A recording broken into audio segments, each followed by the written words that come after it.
Bom dia, boa tarde, boa noite. Vamos lá, alunos de Direito Empresarial 2, vamos dar continuidade à nossa aula. Vamos falar agora a respeito de reorganização societária, ou também conhecido como operações societárias. Vamos falar a respeito de transformação, fusão, incorporação e cisão, operações então que vão acontecer, certo, dentro da SA, dentro da nossa sociedade por ações, ok? Então vamos lá. Antes de falar sobre cada uma dessas operações, a gente tem que dar uma analisada a respeito, então, de informações gerais, né, que vão ser aplicados para cada uma dessas operações. Então, a primeira coisa que a gente tem que ter em mente é que justamente essas operações, elas podem ser realizadas entre sociedades tanto de tipos iguais ou diferentes. Para que aconteça a cisão, para que aconteça a fusão, para que aconteça a transformação, eu não preciso que as sociedades elas sejam do mesmo tipo. Então, pode acontecer, por exemplo, uma cisão entre uma sociedade anônima e uma sociedade limitada. Pode acontecer, por exemplo, uma fusão de uma sociedade limitada e uma sociedade anônima, sem problema nenhum. Né? Então vejam que essas operações elas não demandam obrigatoriamente sociedades do mesmo tipo. Eu não preciso então ter tipos idênticos de sociedades, eu não preciso ter tipos societários idênticos obrigatoriamente para implementar essas operações, né? Pode ser tanto entre tipos iguais, SA e SA, limitada e limitada, bem como pode acontecer entre tipos diferentes, SA e limitada, nome coletivo e limitada, né? SA e nome coletivo, sem problema nenhum. E o que que acontece? Essas reorganizações, ou também conhecidas como operações societárias, elas são mutações que vão ocorrer no tipo societário ou na estrutura da sociedade. Então, eu vou modificar a estrutura da sociedade ou eu vou modificar o tipo societário. Então, essas operações, elas vão mudar o tipo ou vão justamente fazer uma mutação na estrutura da sociedade. O que que acontece? Essas operações, elas estão reguladas justamente por dois institutos jurídicos, ou seja, por duas leis. Eu tenho duas leis falando, trazendo normas a respeito dessas operações. Então, professor, qual delas eu vou usar? Vai depender de que tipo societário esteja envolvido nessas operações. Se por acaso a gente tiver sociedades institucionais envolvidas, no caso, as nossas SAs, né, Sociedade por Ações, nesse momento nós vamos aplicar o que diz a Lei 6.404 de 76. Estou percebendo agora um erro de digitação, tá? Tira esse último zero, é Lei 6.404 de 76. Tá bom? Então vejam, se acontecer então entre sociedades institucionais ou houver uma sociedade institucional envolvida nessas operações, eu então vou aplicar a Lei 6.404 de 76, beleza?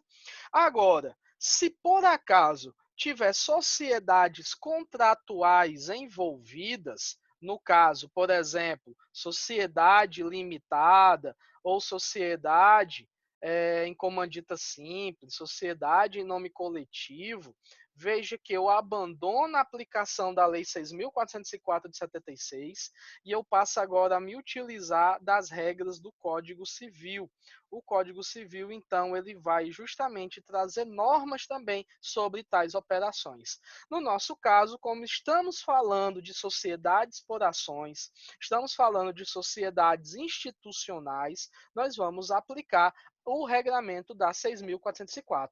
Mas, professor, se por acaso, então, acontecer uma fusão de sociedade limitada com sociedade limitada, eu aplico o quê? Exclusivamente o Código Civil de 2002. Mas se uma das sociedades envolvidas nessas operações for a nossa SA, tanto SA com SA ou SA com outro tipo societário, eu sempre vou aplicar o que diz a Lei 6.404 de 76, beleza?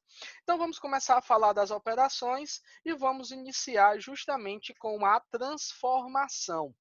A transformação ela está regulamentada no artigo 220 da Lei 6.404 de 76. E o que vai dizer, então, o artigo 220? O que é a transformação? Como é que se dá a transformação? A transformação é a operação pela qual a sociedade ela passa, independentemente de dissolução e liquidação, de um tipo para o outro. Então, o que é a transformação? A transformação é simplesmente a modificação do tipo societário. Ou seja, eu deixo de ter uma sociedade limitada e eu passo a ter uma sociedade anônima.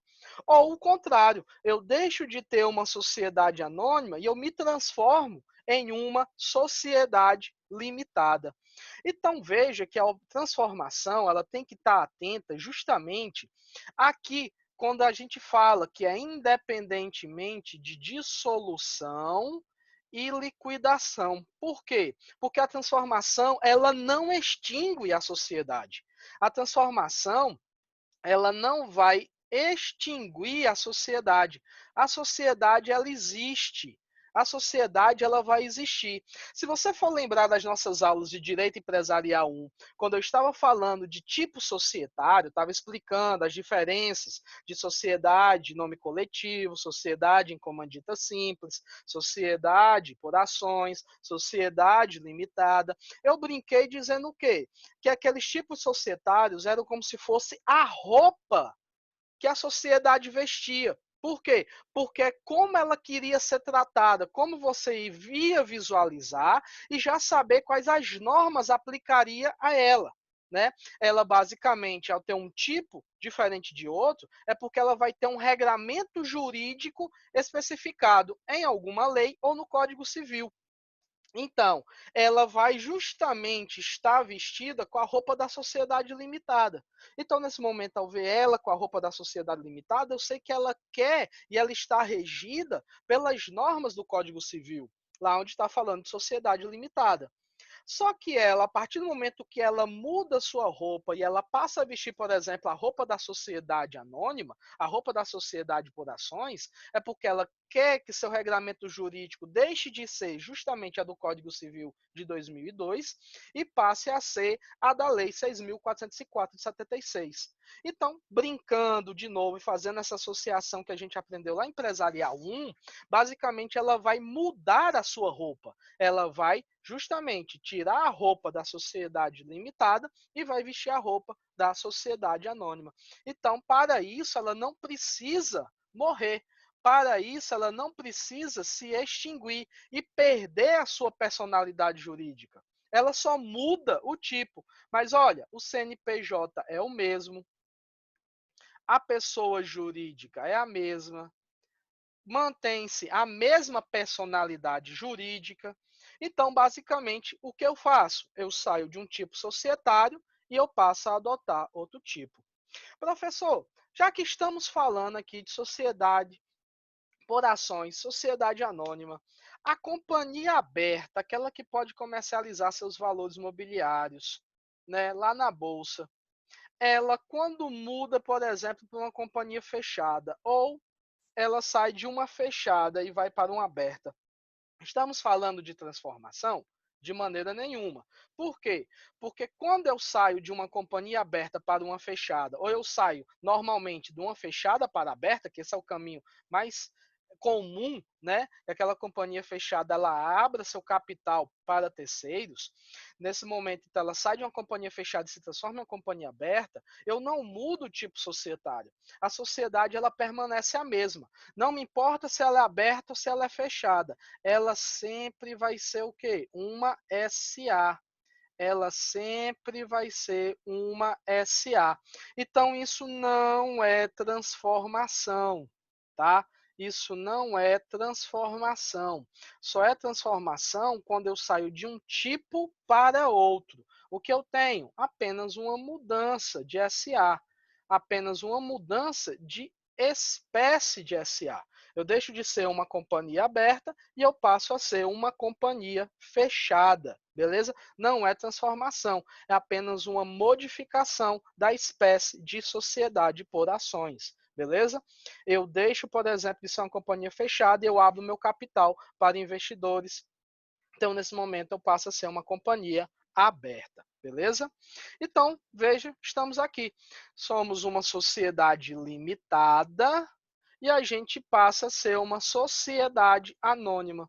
Nesse momento aqui, essa pessoa jurídica, ela continua sendo a mesma pessoa jurídica aqui no caso de sociedade anônima.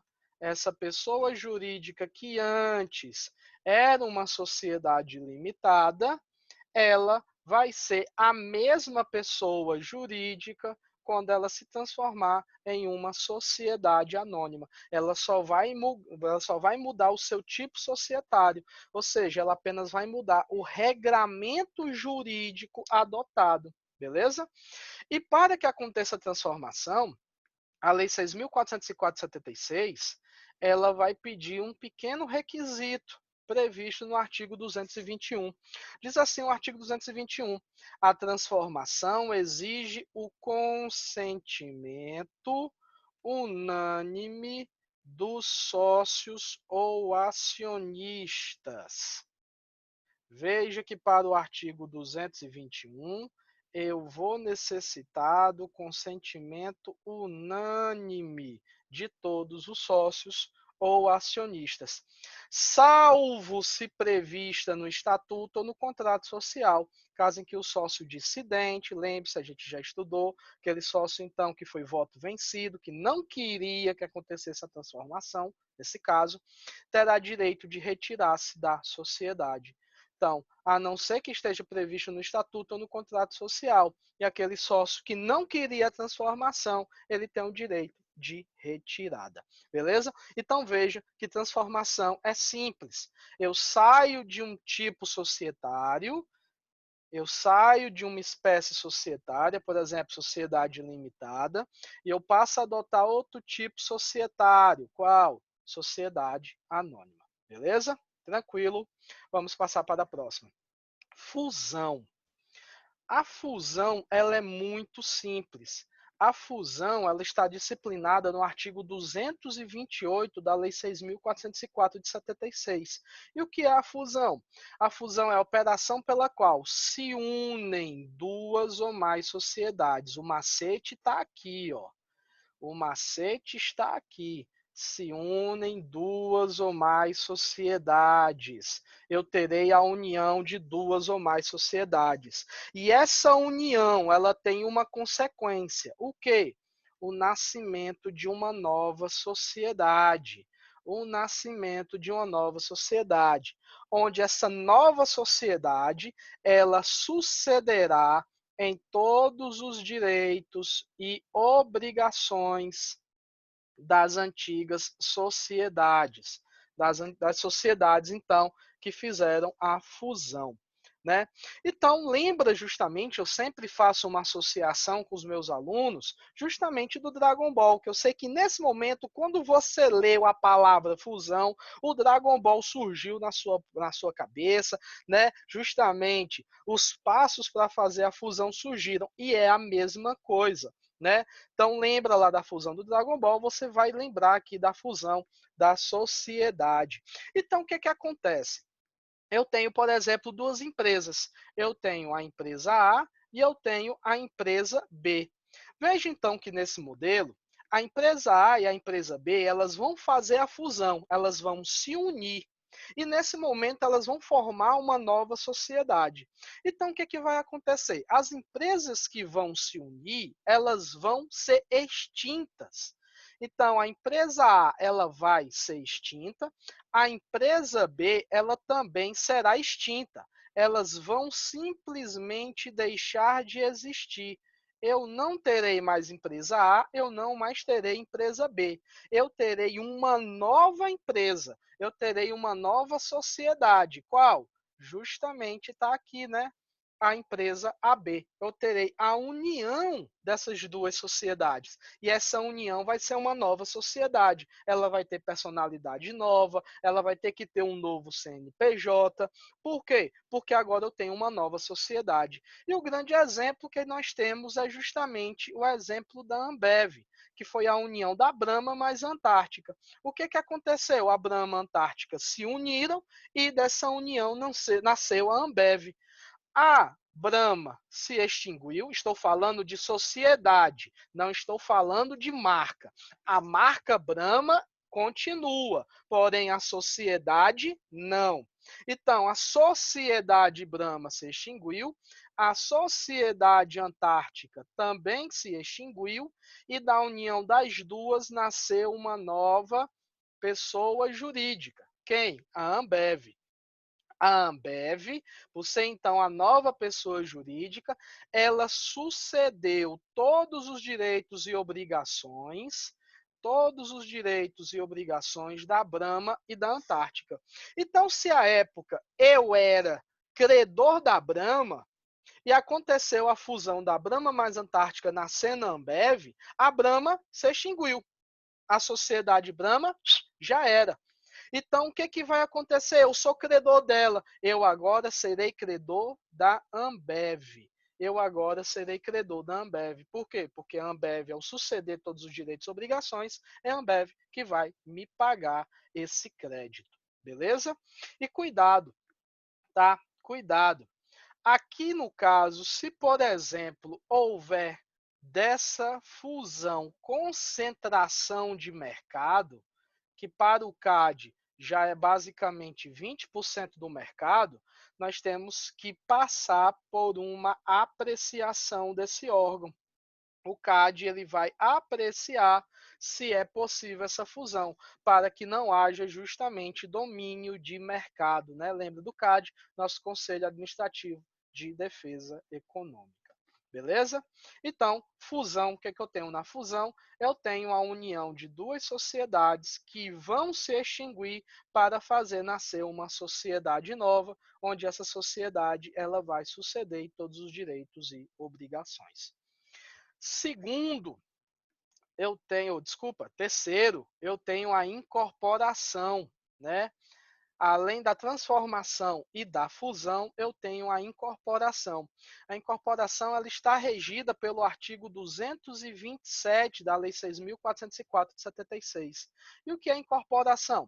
A incorporação é a operação pela qual uma ou mais sociedades são absolvidas por outra. Olha que esse é o macete da incorporação. Eu tenho uma ou mais sociedades absolvidas por outra, que lhe sucede também em todos os direitos e obrigações. Então, nesse caso aqui, veja que eu terei duas sociedades com funções distintas dentro da incorporação. Eu tenho a sociedade incorporadora e eu tenho a sociedade incorporada. Professor, o que faz a sociedade incorporadora? A sociedade incorporadora, ela continua em atividade, por quê? Porque é ela que vai justamente absolver. Então, a incorporadora, ela absolve as outras sociedades. Então, se ela vai absolver as outras sociedades, ela não vai ser extinta, ela continua existindo. Só que ela vai continuar existindo com acréscimo do capital, do patrimônio, do estabelecimento das incorporadas. E além da incorporadora, eu tenho a incorporada. E o que vai acontecer com a incorporada? Essa aqui, por ser incorporada, por ser justamente absolvida por outra, ela vai se extinguir, ela vai morrer, ela vai perder sua personalidade jurídica. E o grande exemplo foi quando o Santander adquiriu então o Banco Real. O Banco Real ele foi a incorporada, o Santander foi a incorporadora. O Santander, então, absolveu o Banco Real. O Banco Real deixou de existir, se extinguiu, e a incorporadora continuou em atividade. O Santander continuou em atividade, só que agora acrescido, né, do estabelecimento, do patrimônio do Banco Real. Então, tenho aqui, né, o que acontece? Veja, então, que nesse momento eu tenho, por exemplo, uma empresa B e uma empresa C. A empresa B é a empresa incorporadora. Então, se ela é empresa incorporadora, ela continua existindo. Já a empresa C é a empresa incorporada. Então, quando acontecer a incorporação, o que vai acontecer com a empresa C? Ela vai extinguir-se, ela vai deixar de existir. E o que eu tenho como resultado da incorporação? Uma empresa AB, só que acrescida do estabelecimento C. Ou seja, eu tenho a empresa AB, essa empresa aqui ela não perde sua personalidade jurídica, ela não se extingue, ela está aqui, só que veja que ela está aqui maior, por quê? Porque agora ela está acrescida do patrimônio, ela está acrescida do estabelecimento da incorporada. Então, nesse caso, a única que vai se extinguir, a única que vai morrer é a empresa incorporada. A incorporadora continua com sua personalidade jurídica, só acrescido de seu patrimônio, né? E além disso, a nossa última espécie de operação é a chamada cisão. A cisão ela está prevista lá no artigo 229 da Lei 6.404 de 76. E o que é a cisão? A cisão é a operação pela qual a companhia ela transfere parcela do seu patrimônio, né? Só tem um patrimônio, não tem patrimônios, parcela do seu patrimônio para uma ou mais sociedades. Veja que aqui o que eu tenho? Eu tenho o macete da cisão, transferência. Uma companhia vai transferir seu patrimônio para uma ou mais sociedades. Essas sociedades, elas são constituídas para esse fim ou elas já existem, né? Elas são constituídas para esse fim ou elas já existem. Extinguindo-se a companhia cindida, se houver apenas versão de todo o seu patrimônio ou dividir o seu capital, se parcial a versão. Então veja que eu tenho duas espécies de cisão. Eu tenho a chamada cisão total e eu tenho a cisão parcial. Eu tenho a cisão total e eu tenho a cisão parcial. Se por acaso acontecer cisão parcial, a sociedade ela não se extingue, não haverá extinção na sociedade, ou da sociedade na cisão parcial. Ela apenas vai subsistir com um capital menor, já que ela pegou uma parcela de seu dinheiro, do seu capital, do seu estabelecimento e transferiu para outra. Mas no caso de cisão total, onde eu tenho a versão total do patrimônio dessa sociedade, aqui nesse momento ela se extingue, ela deixa de existir. Aqui o grande exemplo. Vamos considerar que essa cisão que aconteceu aqui, ela foi então, por exemplo, uma cisão total, né? Esse modelo aqui, por exemplo, vamos considerar então como uma cisão total. Então, qual a sociedade, qual a companhia que vai então doar, que vai então transferir, doar não, doar é uma palavra que a gente já aplica outro regulamento jurídico, transferir é a palavra correta, tá? Qual é então a companhia que vai transferir parcela do seu patrimônio? Vai ser justamente a empresa ABC. Nesse momento então, eu posso tanto constituir novas sociedades para que isso aconteça, eu já tenho sociedades pré-existentes, já constituídas para que isso ocorra. Vamos então, por exemplo, constituir novas sociedades? Então, tem a empresa ABC. Eu vou, então, fazer com que haja o surgimento, o nascimento, a constituição de 3 sociedades novas. A sociedade a sociedade B e a sociedade C. Então, nesse momento, eu pego uma parcela do meu capital social e o que é que eu faço? Eu transfiro essa parcela para a empresa A. Depois, o que é que eu faço? Eu pego outra parcela do meu capital social e transfiro para outra sociedade. E por fim, o que é que eu faço? Eu pego o que restou desse capital, né? E transfiro para mais uma sociedade. Veja que nesse momento aqui,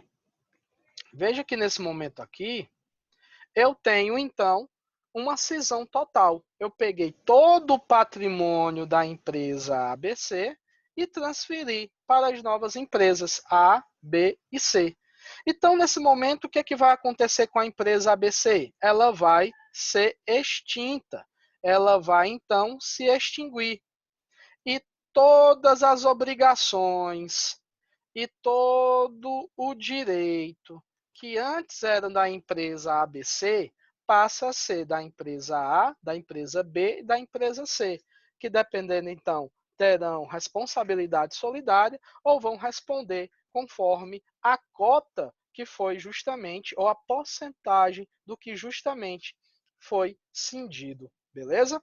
Então, aqui eu tenho uma cisão total. A empresa ABC doou todo o seu patrimônio para a empresa A, para a empresa B e para a empresa C. Nesse momento, a nossa sociedade deixa de existir. Ah, professor, e se por acaso ela não tivesse feito isso? Né? Se por acaso ela não tivesse realizado isso, se por acaso, no lugar de ser uma cisão total, fosse então uma cisão parcial. Ela então dividiu seu capital no meio, só que agora ela apenas transferiu uma pequena parcela para A, ela pegou, transferiu outra pequena parcela para B e ela transferiu outra pequena parcela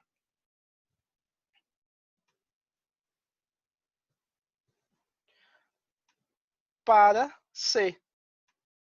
Só que ela não transferiu todo o seu patrimônio, ela não transferiu todo o seu estabelecimento. Ela continuou com uma considerável parcela do seu patrimônio. Isso aqui, por exemplo, que está em vermelho, é basicamente, então, que ela permaneceu, ficou com ela. Ela não transferiu essa parcela aqui, por exemplo, 50%, né? Aqui o que é que eu tenho? Deixa eu ver se eu consigo escrever 50%, tá? Ela permaneceu com 50% do seu patrimônio com ela. Então, nesse momento, ela não se extingue. Nesse momento, ela permanece. Por quê? Porque ela ainda tem capital para subsistir. Ela ainda tem capital para permanecer. Então, no caso de cisão parcial, a sociedade que está transferindo, ela não será extinta. Beleza? Tranquilo? Então, lembre-se, não confunda. Lá na incorporação, o que é que eu faço? Eu faço uma absolvição. Eu tenho uma sociedade, que é justamente a incorporadora, ela vai absolver justamente outras sociedades. Aqui na cisão, o que é que eu tenho? Transferência. Eu tenho, então, a transferência de patrimônio de uma sociedade para outra. Não terei absolvição. E o que, que acontece? Essas operações societárias, elas vão gerar, então, direitos. E eu tenho que analisar esses direitos frente aos credores. No caso da transformação, A transformação, ela não prejudica em maneira nenhuma direito de credores, de terceiros. Olha o que é que vai dizer o artigo 222. A transformação não prejudicará em caso algum os direitos dos credores, que continuarão até o pagamento integral de seus créditos com as mesmas garantias que o tipo anterior de sociedade lhes oferecia. Então, eu não mudo a espécie de crédito. Se, por exemplo, a sociedade era limitada, ela se transformou em uma sociedade anônima. E na época que ela era uma sociedade limitada, ela tinha, por exemplo, um crédito com garantia real frente a essa sociedade limitada. No momento, então, que ela se transformou em uma sociedade por ações, em uma SA, esse crédito com garantia real, ele continua crédito com garantia real, mesmo acontecendo uma modificação de tipo societário. Então, eu sou banco, eu emprestei dinheiro para essa sociedade limitada, foi com garantia real. Nesse momento, essa sociedade limitada, no decorrer do pagamento desse empréstimo, desse contrato de mútuo, ela se transformou então em uma SA. Ao se transformar em uma SA, o crédito dela frente ao banco, frente eu, banco que emprestei dinheiro a ela, não se altera. Continua sendo um crédito com garantia real. Então, as obrigações, os créditos, os direitos, não podem prejudicar credores. Elas continuam as mesmas, até sendo idênticas às suas garantias. Na incorporação e na fusão, o artigo 232 diz: até 60 dias depois de publicados os atos relativos à incorporação ou à fusão, o credor anterior que for prejudicado por essa fusão e por essa incorporação pode pleitear judicialmente a anulação da operação. Fim do prazo de 60 dias, decairá o direito do credor que não tiver exercido. Então, veja que esses 60 dias é prazo decadencial. Então, veja que te expliquei na incorporação e na fusão, a sociedade incorporadora e a nova sociedade que vai surgir da fusão de duas ou três mais sociedades, elas vão então ter todos os direitos e obrigações que as sociedades anteriores tinham. Então, eu sou credor, eu vou ter meu crédito agora por essas novas sociedades ou pela incorporadora. Mas se nessas operações, se por acaso eu tiver algum direito prejudicado, se por acaso eu credor tiver algum direito prejudicado, eu então posso pedir, né, pleitear judicialmente a anulação dessas duas operações. Beleza? Tranquilo? Tá aqui, gente, mas eu coloquei um slide com os artigos. E na cisão? Na cisão, o artigo 233 vai dizer o seguinte, ó: na cisão com a extinção da companhia cindida, as sociedades que absorverem parcelas de seu patrimônio responderão solidariamente pelas obrigações da companhia extinta. Então, vamos lá. Vamos ler com calma. Na cisão com extinção da companhia cindida. Então, aqui é uma cisão total. Se vai haver extinção, é porque é uma cisão total. As sociedades que absolveram parcelas do patrimônio da que foi extinta respondem solidariamente pelas obrigações da companhia extinta. A companhia cindida que subsistir e as que absolverem parcelas do seu patrimônio responderão solidariamente pelas obrigações da primeira anteriores.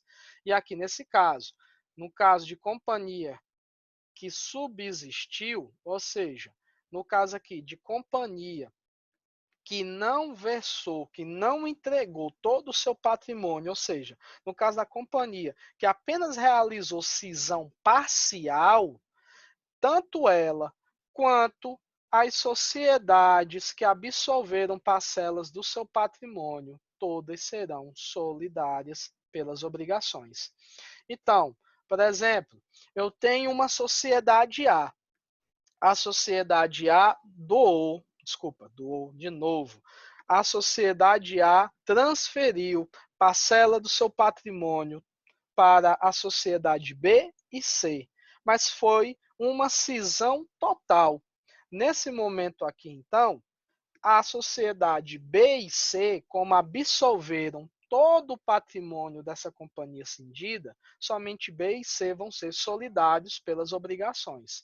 Agora, a sociedade A, ela apenas fez uma cisão parcial. Ela transferiu apenas uma parcela do seu patrimônio para B e para C. Ela não se extinguiu. Então, nesse momento, eu tenho a sociedade A, a sociedade B e a sociedade C, todas solidárias pelas obrigações. Tá bom? E, além disso, a Lei 6.404 de 76 se preocupou com os direitos dos debenturistas. Está no artigo 231, que diz: a incorporação, fusão ou cisão da companhia emissora de debêntures em circulação dependerá da prévia aprovação dos debenturistas. Então, veja, para que aconteça a incorporação, a fusão e a cisão, né, eu preciso que todos os debenturistas aprovem essas operações, reunidos em assembleia de debenturistas, especialmente convocada para esse fim. Mas, o parágrafo 1º diz: será dispensada a aprovação pela Assembleia se for assegurado aos debenturistas que o desejarem, durante o prazo mínimo, veja que não é máximo, tá? É um prazo mínimo de 6 meses, a contar da data da publicação das atas de assembleias relativas à operação, o resgate das debêntures de que forem titulares. Então, se por acaso as companhias elas derem a oportunidade do resgate das debêntures num prazo mínimo de 6 meses, essa aprovação ela é dispensada.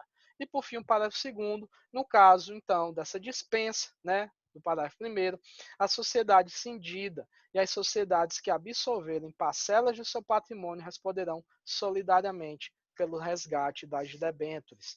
Então, no caso de cisão, né, tanto a sociedade que está cindindo, quanto as sociedades que estão absolvendo parcela do patrimônio, elas então vão ter responsabilidade solidária pelo resgate das debêntures.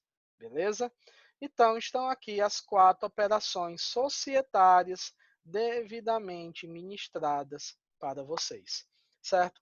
Encerramos por aqui mais uma aula, mais um conteúdo e também ficamos com a nossa matéria de sociedade anônima, de sociedade por ações, beleza? Então, nesse exato momento, vimos em uma aula a extinção da sociedade e acabamos de ver as operações que levam, pelo menos 3 delas, à extinção da sociedade. Então, nossa matéria de sociedade por ações, nossa matéria de SA, ela fica por aqui, e a partir da próxima aula, nós vamos entrar em outro assunto, nós vamos começar a ver títulos de crédito, beleza? Então, um forte abraço para vocês, morrendo de saudade de encontrar vocês em sala de aula, espero encontrar todos bem, né? E morrendo de saudade de ministrar e brincar com vocês em sala de aula. Um grande abraço, um beijo no coração de todos e até a próxima. Até mais.